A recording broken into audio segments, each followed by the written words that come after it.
In 1942, the U.S. was sucked brutally into the storm with the surprise attack by the Japanese Air Force on Pearl Harbor. Ford was a patriot to the core, and he didn't even wait for his country officially to declare war before enlisting in the U.S. Navy. He was determined to convince the military authorities of the urgent need to train photographers and cameramen to document the worldwide conflict from an American point of view. After intense negotiations, Ford got his way and himself took charge of the training of these new recruits. One of the ironies of American history is that minorities often join the military to prove their patriotism and their belonging in America, and that's, I think, why Ford was drawn to the military himself.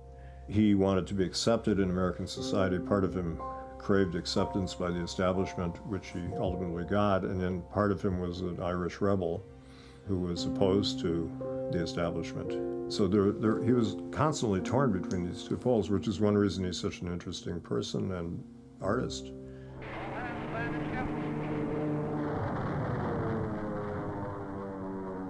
The man who brought the conquest of the West to the screen now turned his lens on America at war.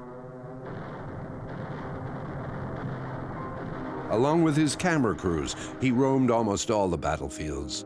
In the desert sands of Africa, on board the barges at the Normandy landings, side by side with the troops marching on Germany. His baptism of fire came back in 1942 on the tiny Midway Atoll, way out in the middle of the Pacific Ocean.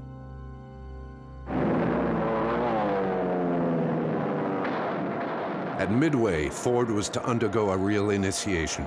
It was as if he'd suddenly found himself on the other side of the screen. This time, the death that prowled all around him was no longer a work of fiction.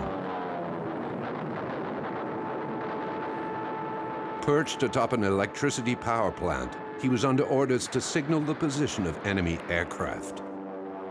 He gave just one order to his young cameraman: photograph faces. We can always fake combat footage later. But he got it anyway.